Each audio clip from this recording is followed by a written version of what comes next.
She did not scream at me. She did not pull me aside privately. She stood up in front of 40 people, tapped her wine glass, and with a smile on her face, announced my most private pain to the entire room. And I sat there. I did not cry. I did not shake. I did not say a single word because my phone had just buzzed. And what was on that screen changed everything. Not just for that dinner, not just for that night, for the next 10 years of her life. Most people in that room thought I was broken. What they did not know was that I had been quietly building something for 3 weeks, something she never saw coming. Stay with me, because the moment I stood up from that table, nobody in that room looked at her the same way again. If you have ever had someone use your silence against you, this story is going to feel very personal. Follow along, because the ending is not what anyone expected, including me. My name is Claire Whitfield, and this is the night my mother-in-law made the biggest mistake of her life.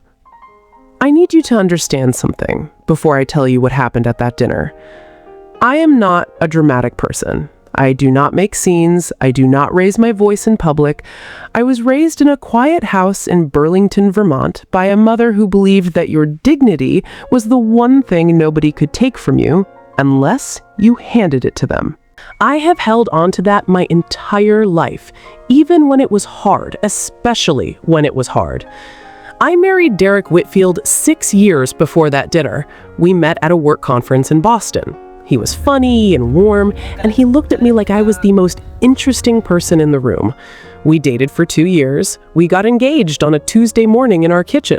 No ring yet, just him holding both my hands saying he did not want to wait anymore. I loved him completely.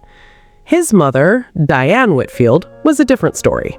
From the very first meeting, she looked at me the way customs officers look at your luggage, like she was certain something was wrong. She just had not found it yet.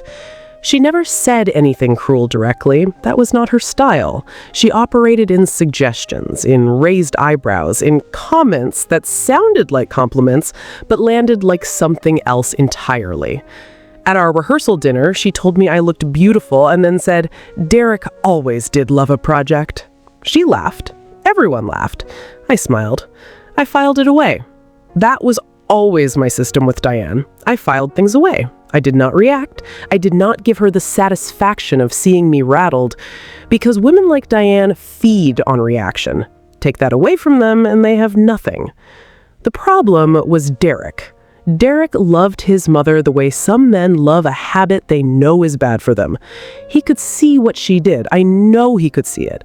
But saying something to her cost him something he was not willing to pay. So he stayed quiet. He squeezed my hand under tables. He whispered apologies in the car on the way home. He told me she didn't mean it. 6 years of that. 6 years of filed away moments and car ride apologies, and she didn't mean it. Then came the pregnancy, or rather, the absence of it. For 2 years, Derek and I had been trying to have a baby. I do not need to explain to you what that process feels like, because if you have been through it, you already know. And if you haven't, just understand that it takes something from you every single month. Something quiet and hopeful, and after enough months, the hope gets smaller and smaller until you stop letting yourself feel it at all, because the feeling of losing it hurts more than not having it. Our doctor in Hartford was kind, but vague. Tests came back inconclusive. Nothing was definitively wrong. We were told to keep trying. We kept trying. 2 years passed. I told no one. Not my sister Brooke, not my best friend Renata, not my mother. The only person who knew was Derek. And Derek told Diane. I found out he had told her 6 months before that dinner. I found out because Diane made a comment at Easter about how stress affects fertility and looked at me while she said it. I went home and I asked Derek directly. He admitted it immediately, which I will give him credit for. He said he needed to talk to someone. He said he was struggling too. I understood that, but I did not forget it. Diane's 62nd birthday dinner at Rosewood Restaurant in Millbrook, Connecticut. Private dining room, white tablecloths, 40 guests.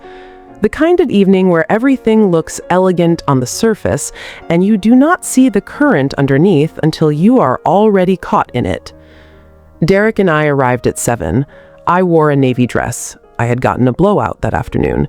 I remember thinking I looked good and then feeling strange for caring. The first 2 hours were fine. Good food, decent wine. I sat beside Derek and across from his Aunt Carol, who is genuinely lovely and grows tomatoes in Vermont and has no interest in anyone's drama. We talked about her garden. I was grateful for her. Then Diane tapped her glass. The room went quiet the way rooms do when the person who controls everything signals that it is time to pay attention. Forks down. Conversation stopped. 40 faces turned toward her. She stood at the head of the table. She smiled at the room. She began talking about gratitude, about family, about what it means to build a life surrounded by people you love. It was warm and polished, and everyone was nodding. And then she turned toward Derek. She talked about what a remarkable son he was, what a kind man, what a generous heart, how much he had always wanted a family of his own, the word family landing just slightly harder than the rest. I set my fork down. I felt Derek's hand find mine under the table. She looked at me. We all adore Claire, truly, but I think the people at this table who love Derek deserve to know what he has been quietly carrying. For 2 years now, he and Claire have been trying to start a family. She paused, looked around the room, let the silence do its work. And unfortunately, the doctors have been clear. Claire is not able to conceive. She is barren. Someone inhaled sharply. As her mother, Diane continued, her voice soft with performed sadness, I feel it is my responsibility to say what others are too polite to say. My son deserves a full life. He deserves children, and I think it is time this family had an honest conversation about what the future looks like. 40 people, staring at me. Complete silence. I did not cry. I did not look at Derek. I already knew his hand had gone still. I picked up my water glass. I took one slow sip, and my phone buzzed in my lap. 3 weeks before that dinner, I had made a decision entirely on my own. No Derek, no discussion, no permission asked. I had driven 40 minutes to Hartford to see a specialist named Dr. Patricia Holloway. She had a 6-week waiting list and came recommended by 2 different women in an online forum I had been reading for months. I put my name on her list in August without telling anyone. My appointment was 4 days before the birthday dinner. Dr. Holloway was nothing like our previous doctor. She was direct. She asked hard questions and did not soften the answers. She ran a complete panel of tests, the kind that our first clinic had never bothered with. At the end of the appointment, she sat across from me and told me she would have full results within the week. She also said something else, something she had noticed during the examination that she wanted to confirm before stating officially. She told me not to get ahead of myself. She told me to go home and rest and wait for her message. I went home. I waited.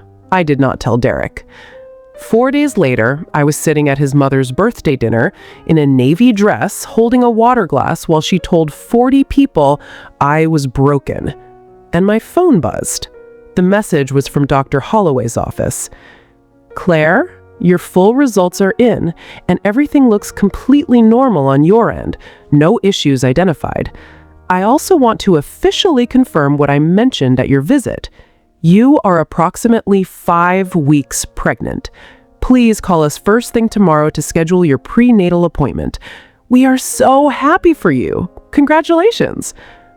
5 weeks. I was 5 weeks pregnant. I read it twice. My face did not move, but inside, something that had been exhausted and grieving and quietly furious for 2 very long years simply stood up, rolled up its sleeves, and said, now. I let Diane finish.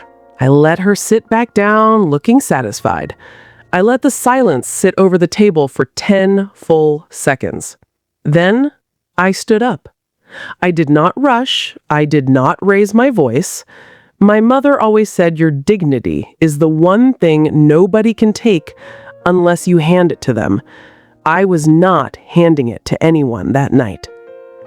Diane, I said, thank you for bringing this up in front of everyone. I actually think this was exactly the right place for this conversation. She blinked. She had not written this part into her plan. I held up my phone, screen facing out so the people nearest to me could see it was a real message from a real doctor's office. I received this a moment ago from Dr. Patricia Holloway at Hartford Fertility and Women's Health. I saw her 4 days ago because I wanted a second opinion, a real one. I paused. Her results show that everything on my end is completely normal. No issues, nothing wrong. The room was absolutely still. I also confirmed something else tonight. I looked directly at Derek. His face had lost all its color. I am 5 weeks pregnant. Aunt Carol made a sound. Several people started to speak at once. I did not look away from Diane. Diane, I said quietly, so the barren woman at this table is going to make your son a father, and she found out while you were giving your speech. I picked up my purse. No drama, no glass thrown, no final cutting remark. I simply said, "Happy birthday, Diane," and I walked out. Aftermath. Trigger. Psychological satisfaction. Justice that feels real. Derek came out to the sidewalk 4 minutes later. He was crying in that way men cry when they have held something too long and it finally breaks through.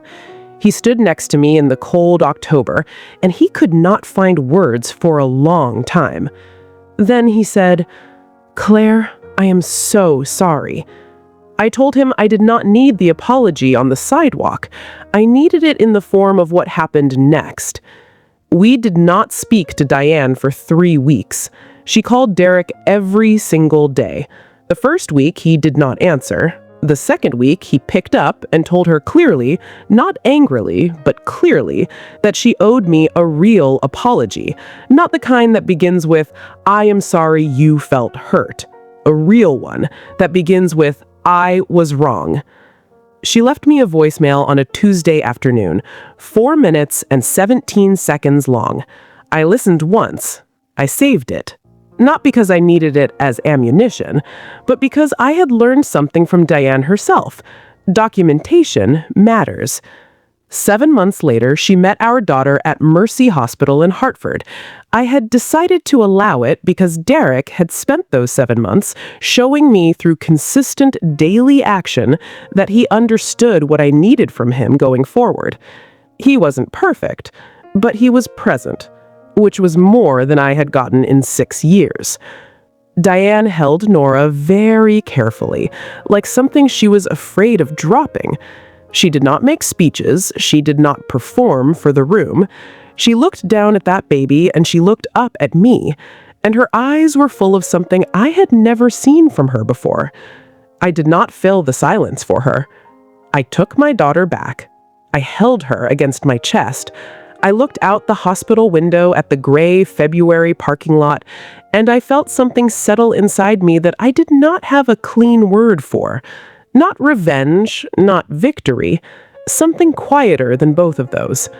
The feeling of having outlasted something that was designed to break you. Diane comes to holidays now.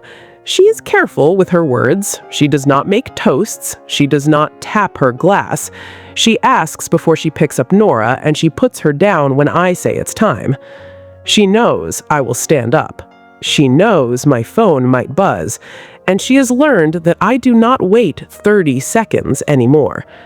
If someone has ever taken your most private pain and handed it to a room full of people like it was theirs to give, you know exactly what it costs to stay sitting in that chair.